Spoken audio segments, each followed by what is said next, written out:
All right, let's dive into this one.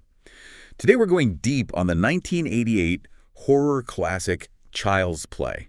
Yeah, Child's Play. You know, the one with Chucky, the killer doll? Wow, Chucky. Classic. We've got a ton of material to go through, plot details, character analysis, like what makes this movie work. I'm already a little creeped out just thinking about it. Killer dolls, man. Why are they so scary? Yeah, you know, they really get under your skin, don't they? Yeah. It's that mix of innocence and evil. Really unsettling. Mm. Toys are supposed to be safe. They're comforting. Right. So when they become dangerous, well, it plays on that fear, the fear that something familiar could turn on you. Oh, totally. Like that creepy doll staring at you from the toy box. Right. Yeah, exactly. Okay, but let's back up for a second. What's the story here? We start with Charles Lee Ray, right? A serial killer. Right. Notorious. Yeah, and the cops have him cornered. Facing certain death, Charles uses this voodoo ritual to transfer his soul Whoa. into a good guy doll. Okay, wait. So voodoo, is that like a real thing in the movie? Or is it like movie magic? Oh, no. It's presented as like a real system with rules, consequences. Oh, wow. Not just some like pin in a doll thing. We're talking manipulating spiritual energy. Serious stuff. I never really thought about it like that. So Charles becomes Chucky, a good guy doll, Yeah. but with, you know, a bad soul. Yeah. And then he ends up as a birthday present for Andy Barclay. Poor Andy.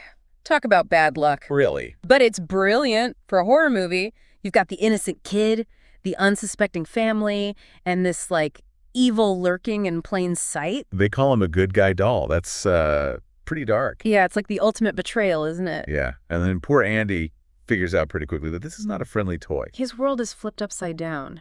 Imagine that, your childhood friend. Something that should make you feel safe, but instead, it's terrifying. Like the uncanny valley, but with a doll. It's almost human, but something's off. Right. And it's not just scary like mind games. Chucky's a straight-up killer. Oh, absolutely. He's still got all of Charles Lee Ray's cunning. Ruthless. And he's got a very specific goal. Oh, yeah. To transfer his soul into Andy, because Andy was the first one to, you know, figure out who he really was after the whole voodoo thing. Oh, I see. So, like, Chucky's trapped. He's stuck in this doll body, and he needs to get out before it's too late. Right. So he's in a hurry. He is. And he'll do whatever it takes. Whatever it takes. And this is where things get really, really disturbing. Oh. He starts taking out anyone who gets in his way. Oh, man. No messing around. Nope. First, it's Maggie Peterson, Andy's babysitter. She starts to suspect something's wrong with Chucky. Unfortunately, curiosity killed the cat, as they say. Yikes. Pushes her out of a window after hitting her with a hammer. Even uses a voodoo doll to make sure she falls. Oh, man. I remember that scene. It's, yeah, still pretty disturbing. And then there's John, his old voodoo mentor. John refused to help him with the soul transfer. John Bishop. Dr. Death, they called him. Oh, right. Gruesome death. Voodoo doll torture. Then a heart attack. Brutal. A message to anyone thinking about crossing him. So we've got Chucky, this tiny terror, causing mayhem. But Andy's not completely alone, right? He's got his mom, Karen. Right, Karen. And that detective. Yes. Mike Norris. Yes. Mike Norris. And these two, they're interesting because they represent different ways of accepting this crazy situation. Karen, she's a loving mom. Protective. Yeah. And at first, she doesn't believe Andy about Chucky. Well, I mean, who would? A 6-year-old saying his doll is alive and trying to kill him. Come on. Exactly. But then she starts to realize something is seriously wrong. And she becomes Andy's biggest defender. It's a classic horror trope, isn't it? The ordinary person rising to the challenge. Yeah. When their loved ones are threatened. It is. It's about that motherly instinct to protect, even when the threat seems impossible. Yeah, I get that. And what about Mike Norris? He's the one who shot Charles Lee Ray originally. Right, right. At first, he's just like, killer doll. Yeah, right? Skeptical, understandably. Totally. But as the evidence piles up, well, he can't ignore it anymore. He has to face reality. Yeah. Okay, so we've got this tension building. Andy, caught in this nightmare, his mom fighting to protect him, and the detective realizing maybe the impossible is true. Yeah. What happens next? How does Andy even survive this? Well, it all comes to a head at Karen's apartment. Big showdown. Chucky's got Andy cornered. And it becomes this, like, fight for survival. So it's a chase scene. Cat and mouse. Yeah. But with the killer doll. Yeah, pretty much. And the crazy thing is, Chucky's size, it's actually an advantage. He hides anywhere. He's surprisingly quick, and he uses that innocent look, to catch people off guard. Oh, yeah, like a twisted game of hide and seek. But Andy's not just like a helpless victim. He's a smart kid. Yeah. Resourceful. He is. He uses the apartment to his advantage. Traps, distractions, buys himself some time. The writers did a good job there, making him believable. Right. You want to be able to root for the characters, Yep. even when things look bad. But it can't be just Andy versus Chucky the whole time. No way! Karen and Mike, they show up just in time to see Chucky for what he really is. Oh, man. Imagine that. A talking doll threatening you with a knife. Total horror movie moment. Do they believe Andy right away? Probably not. I would. But Chucky's not exactly hiding it anymore. Nope. It's a wild fight. And Chucky, he's tough. I know. They shoot him, try to burn him. He just keeps coming back like he can't be killed. And that's scary, right? That fear of something unstoppable, defying all logic. It messes with our sense of control. Like, what can you even do? And it's that uncanny valley thing again. Almost human. But those movements, the expressions, just wrong. You nailed it. It's that distortion that makes it so creepy, like a funhouse mirror, reflecting our fears. So how does it end? Good triumphing over evil. Eventually. But it's a battle. They finally manage to, wear him down. Mike gets the final shot, right through the heart. Phew. Close one. You said it. But, this is just the first movie. Right, there's a whole franchise. Exactly. The ending, yeah, it's a relief. But there's this lingering unease. A feeling that Chucky, he might not be gone for good. And as fans know, that's just the beginning. It's like that feeling when you think you've got rid of a cockroach. But, deep down, it's probably just hiding, waiting to come back. Perfect analogy. And that's part of what makes Child's Play so good. It sticks with you. It's not just about the jump scares. It's about those deeper fears, the ones that stay with you after the movie's over. I get it.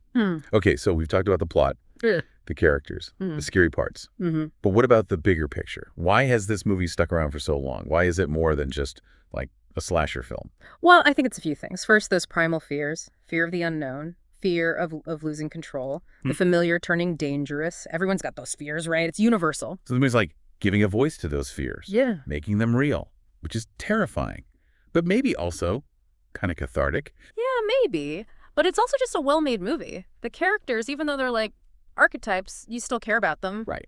The pacing is great, builds the suspense slowly, then bam, action and gore. And the effects. For 1988, Chucky was really convincing. Oh, yeah. He wasn't just a stiff puppet. He moved well, had expressions. Yeah. That must have been pretty cutting edge. Definitely. They used practical effects. Instead of just relying on CGI, Yeah. made him feel real. You actually believe he's alive and dangerous. So it's the fears, the characters, the effects, all combined. That makes Child's Play so effective. But I'm wondering, is there something else, like a deeper message that helps explain why it's so popular? I think there is. Child's Play, if you look closer, it's also about consumerism. About the dangers of just trusting brands blindly. Interesting. Yeah, I see that. The good guy dolls, they're supposed to be perfect, symbols of innocence. Okay. But there's this dark side. Like the movie's saying, don't be fooled by what you see. Think critically about, everything you buy and everything you let into your life. Right, and that's probably even more relevant today than it was in the 80s. Yeah, probably. We're surrounded by ads promising happiness, but Child's Play reminds us, look deeper, question the motives. If something seems too good to be true, well, it probably is. That's a great point. Adds a whole new layer to the movie.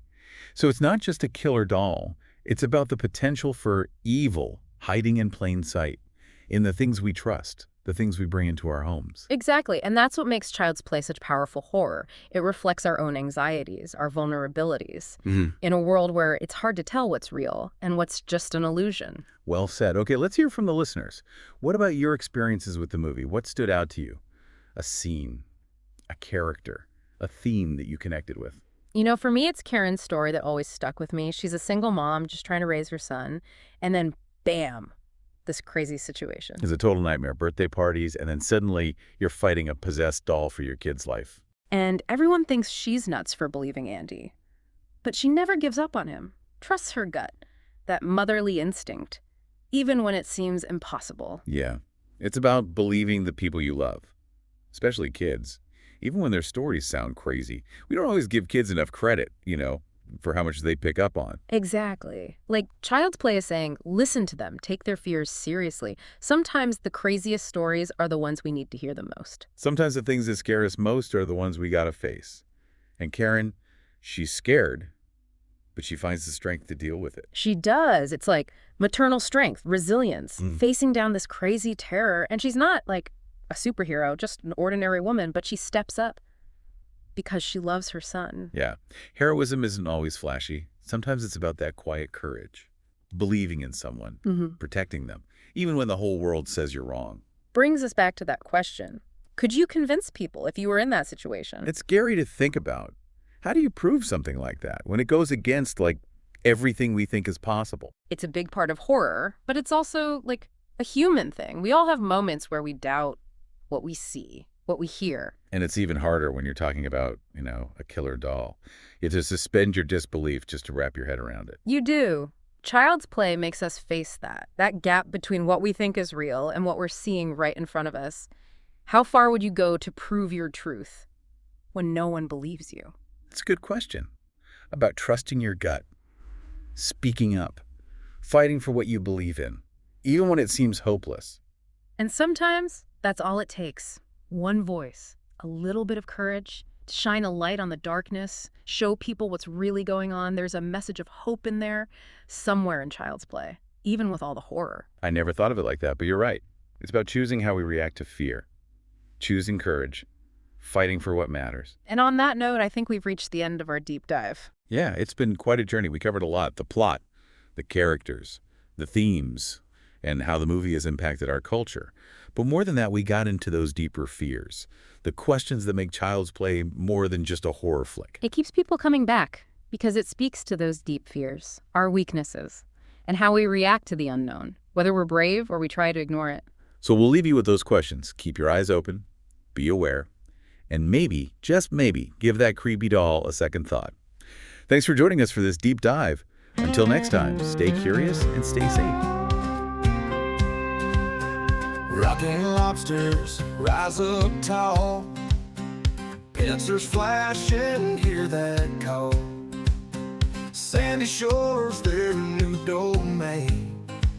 Crustacean rulers break the chain. Country lands, oceans tide, from the currents can't hide. Pitch of fate, claws of doom. Underwater kings make room. Rock lobsters taking over, but they got no cover. Snapping tails